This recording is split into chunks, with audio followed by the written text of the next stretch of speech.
Now then, welcome back to another episode of Warhammer. We left last episode with the axe-wielding madman Ungrim Ironfist, just ready recruiting his army and getting set up. It's going to take us a turn to get the men that we needed, so I'm just going to advance the turn at the start of today's episode while we chat. We had a good starter fight in the open terrain, and next we're going to go straight into one of their camps and try and take over the settlement. Oh, he's running off. He's running off, which means that we're only going to be fighting against the garrison instead of the army. Oh well, never mind. Could be a problem. We've just recruited 3 more units of Dwarven warriors, and we've managed to get a few more slayers available. And a few more miners available. I could waste another couple of turns and get my slayers back up to full, which means that I could also do some more recruiting while I'm at it as well. Let's get 3 more of those. Yep, we'll do 3 more units while we're waiting. And let's have a little look at some of the city management style stuff. So, on the Silver Road, there are... the Silver Road is the province, that's here, and down and around a little ways down here. It includes the pillars of Grungni, which is this settlement here, and also Mount Squighorn. So all of these 3 on the Silver Road are part of the same province, and to own the whole province gives you a bonus overall. I don't seem to have any problem with public order right now. I thought that was something different than that, but never mind. I'm allowed to build things in the capital and the like. There's a whole build tree. You can also see the garrisons of different places. So they've got garrisons of 5 units in each of their settlements, which is good because I've just bought an extra 3, which means I've just bought an extra 6, which could take them on their own. We've got a large garrison force at the capital, but what we're looking at here is the build menu. So we can see from here that we get a population surplus. So as population growth increases, such as with the barley fields and just natural growth, plus 20, when it reaches 100, we get a population surplus. And that's what this is over here. So in order to upgrade the main keep, the city itself, we need a population surplus of 2, 4, and then 5. So quite a lot of population, really. We only get a few slots to build in. Each time we upgrade, we get a larger garrison, and we also get another slot to construct. So the next level will unlock this slot. So at the minute we've got 2 slots that we can operate within. So we can build, well, there's already a sparring chamber, which is the barracks, which allows me to get dwarf warriors and miners. And that's miners with blasting charges and warriors with great axes, which requires the armory or the gunsmith forge. The next level up gets me quarrelers, which allows me to basically recruit those ranged weapon troops in the capital, which is also very, very useful. But another thing that's also very useful is things like income. The gem mine shaft generates 300 there, 450 there, 600 there, and then like 900 there. Quite a lot, and we can also then trade the gems because it produces stacks of gems as well, which is awesome. We've got a refectory that allows us to increase the happiness of the people, the public order. We've got a trading depot, which allows us to then get more income from buildings, income from trade agreements, and additional tradable resources faction-wide. And this barley field, of course, is growth and casualty replenishment rate. There's also the siege workshop to be able to get siege weapons. Yes, the grudge thrower, which is quite an awesome siege weapon, I have to say. But I think that the capital should really be all about the military might of the place. So we're going to start by using 2,000 of our gold to start an upgrade there. Our second slot, we are going to get a siege workshop on the go and spend the money on there as well. So it's all about the military building and stuff here. So we want an armory and we'll want a slayer shrine. We particularly will want a slayer shrine as soon as we can upgrade to open those slots. But for right now, that's all we can do until we've taken over the Silver Road completely we've only got one province or one place in the province to detail and deal with. So while he's recruiting and replenishing his slayers, we shall pass a few turns and see what happens. Our grudge against the pillars will be met very, very soon. Bloody spears are moving in to our dwarf allies, or moving around. They're off on a wander. They're off on a great tour of the whole place. Okay. Right, so we've got our extra troops now. We've got 25 of the slayers. I think that's going to be enough for an attack. To die in battle. We need to change from encampment to normal movement. For the axe of Dargo and then we'll blood. fight. Okay, yes, we're fighting. Now, I don't really want to put the slayers in harm's way, so I don't want to take the slayers in too far. But Ungrim, maybe I should take him in. We'll see when it comes down to the battle today. And so, the Dwarven Lord and his horde approaches. His battalion of men. Battalion of dwarves. I think that we're going to be attacking, so therefore they're not going to move. So like last time, I'm not going to mess around so much, or unlike last time, I'm not going to mess around so much with the tactics of setting up. I am going to do some grouping together though. I'm going to group the slayers together. I'm going to group the infantry into, what, threes? Group them into threes, and those three. Yeah. No, I didn't want to group them all together. Ah, dang it. I did that wrong. Those three, group. Those three, group. And those three have grouped into their own group as well. Okay, yeah, that's good. So I've got groups of 3 units of warriors.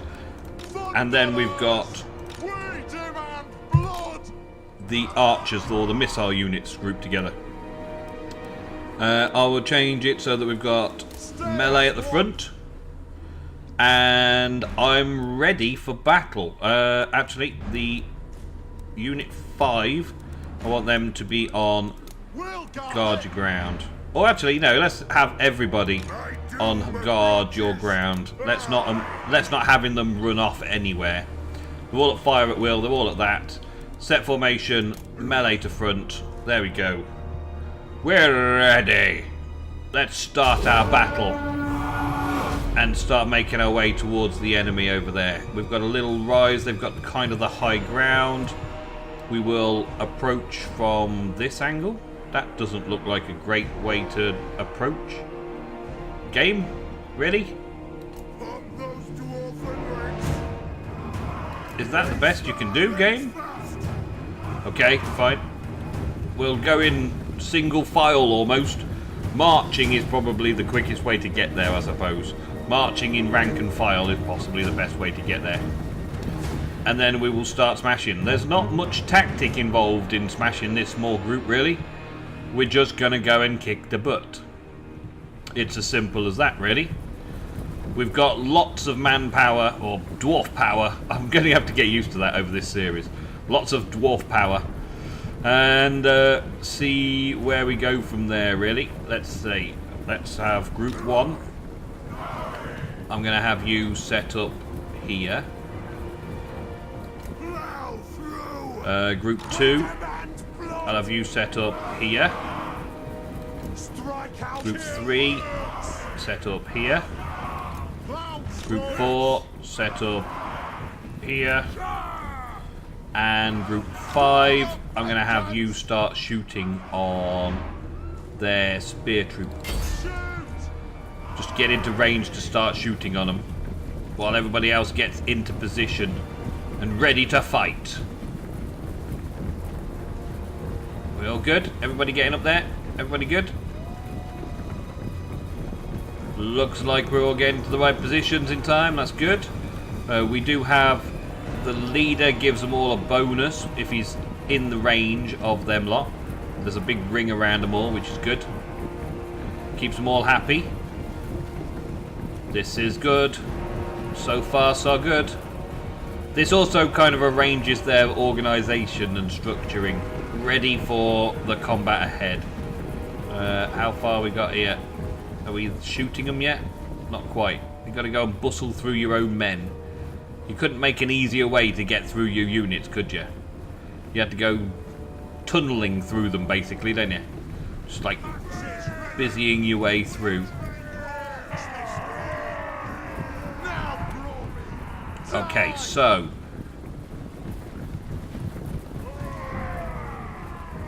we're going to start shooting any second now. There they come. Alright, so Unit 2, go attack that side. Unit 3, go attack there. Unit 1, go and attack over this side. Unit 5, shoot those guys quick. Shoot them now, sir. Shoot them now. Fire, fire, fire, fire. Raining arrows in on them. That's good. Rain those arrows in on them. Oh, look at the dwarves getting through themselves. It's not so great a tactic to have them all in front of each other like that. Bustling around a bit. All of these units going through those as well. We'll be okay, though. We'll be okay. Fight! Yes! Fight and die like the dwarves you are. Yes. Now, Unit 1. You come up over here. Ready to join the fighting. And to give the bonus.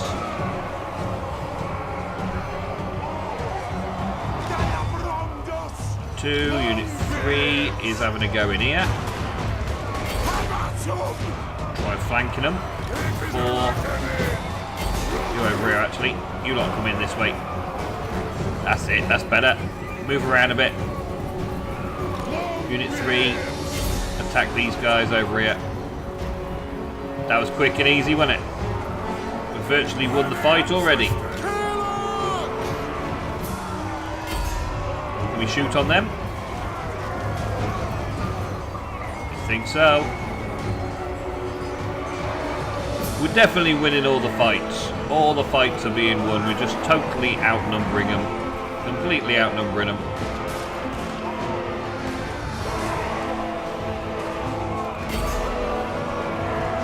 Shoot them dead. These axe guys are still on their way through. They're routing off. They're routing off, so it's only really Gutzag left to worry about. Everybody, pile into Gutzag. And his victory is ours, yes. Easy victory. Now they'll just kill a load more before they can get them out there. Fire! Fire your weapons. These guys don't have... they've got an obstructed line of sight because they need straight shooting. Whereas these can shoot over the top, which is pretty awesome. Okay. Well, that was a nice simple fight to take over the area. I'm not so keen on the massive, massive army formations that they offers you in this. But still, let's end the battle. Job's a good one.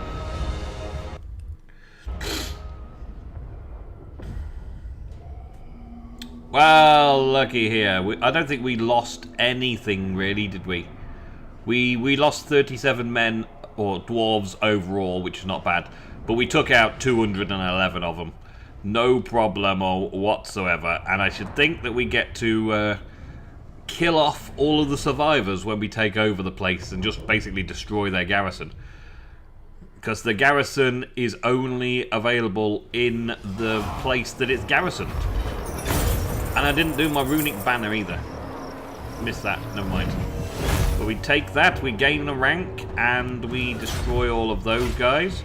Now we get to occupy, or loot and occupy, or sack the city, or raise the city. Now I don't want to raise it because we want to keep hold of this. This is our place. Occupying it gives us less province instability. Looting and occupying it will give us a -10 province instability. And it only gains us 326 gold. We're not sacking it, we're not raising it, we are occupying it to give us the least resistance. Demands blood. Path of least resistance. Capture and occupy the following settlements: the Pillars of Gunnar, treasury gets 1,000 for that quest. Your Dawi have been put to work fixing up the captured city, sir. Awesome. They're fixing up the captured city. And we've been given a new objective. Occupy, loot, raise, or sack 3 different settlements. So I've got to sack 3 more to get 2,000. Well, Gyrocopter scouts report of a greenskin migration heading northwards. Spies say they intend to meet up and swell the mobs of a dread orc warlord who travels towards the Badlands. Whatever they are up to, they must be stopped. Summon the throng.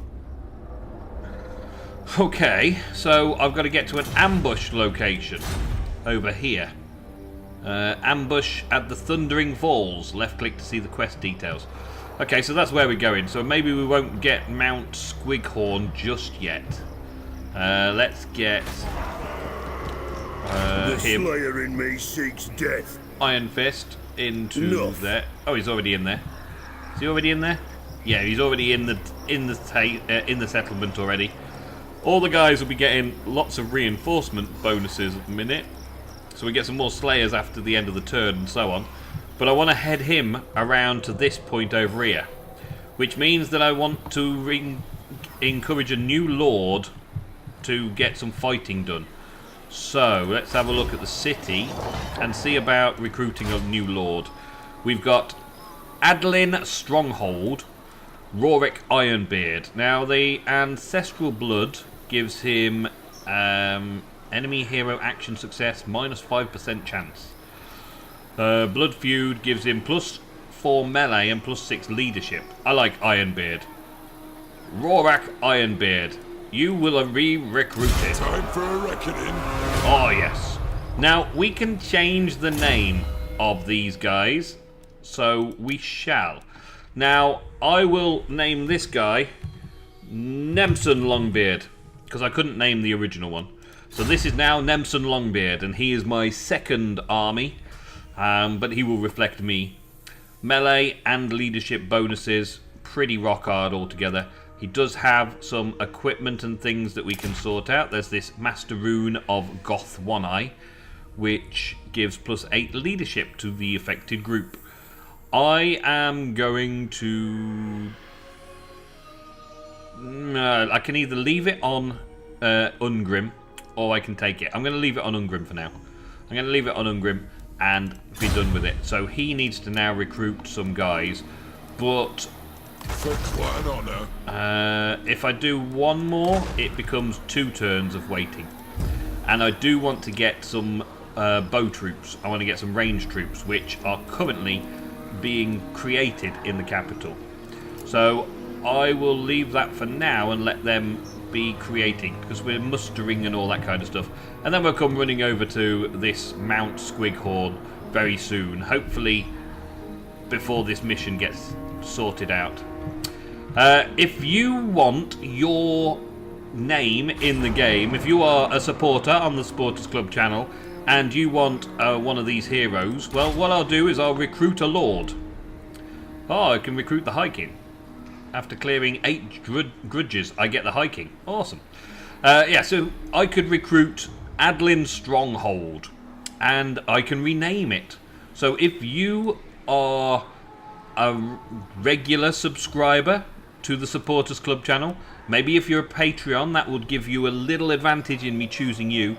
Leave your dwarf name down in the comments below, and I will purchase this Lord and pay his upkeep and change the name to whatever your dwarf name would be. I will pick the most fitting of lords and save any of the runners up for future lords that I'll purchase during the season. Until then though, thank you very, very much for watching. I will see you in the next episode of Warhammer. If Grudgebearer desires to return the Kara's Angkor to its former glory, then he must rid his lands of vile greenskins. Those gathering within the shadows of Everpeak are a good start.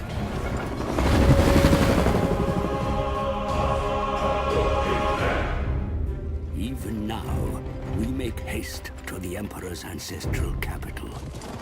for the demented Rachnic Spiderclaw leads an attack on Altdorf's walls.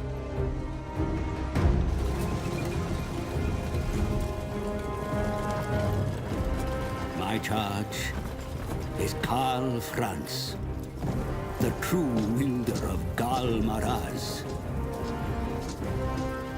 But as he fights to secure his status as Emperor, will his reign strengthen the nation?